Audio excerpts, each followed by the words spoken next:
இந்திய நாளுக்கான தலைப்பு ஹீ மேட் எவ்ரிதிங். சகலத்தையும் அவர் உண்டாக்கினார்.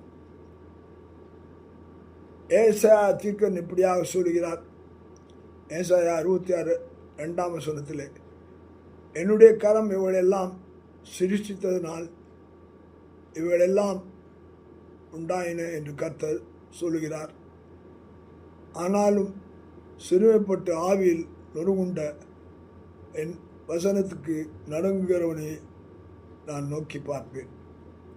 உலகத்திலே சகலமும் அவரால் படைக்கப்பட்டது. அவர் தமக்காக ஒரு சந்ததியை அவர் தெரிந்து கொண்டார். ஆனபடினால்தான் சகலத்தையும் படைத்த அவர்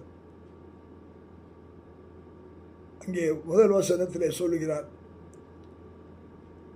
வானம் எனக்கு சிங்காசனம், பூமி எனக்கு பாதப்படி, நீங்கள் எனக்கு காட்டும் எனக்காக கட்டும் ஆலயம் எப்படிப்பட்டது, நான் தங்கியிருக்கும் ஸ்தலம் எப்படிப்பட்டது. நாம் என்ன பெரிய ஆலயம் கட்டினாலும் அது தேவனை கொள்ளாது. ஏனென்றால் அவர்தான் வானத்தையும் பூமியும் உண்டாக்குறவர். வானம் சிங்காசனம், பூமி பாதப்படியாக இருக்கிறது.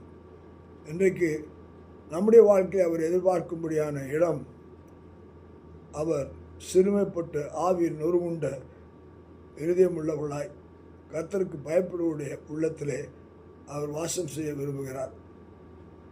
அவர்தான் சகலத்தையும் ஆளுகிறார். அவரால் தான் சகலம் உண்டாக்கப்பட்டது. நம்மை ஆள அவருக்கு ஒப்பு கொடுப்போம். கர்த்தருக்கே மகிமை.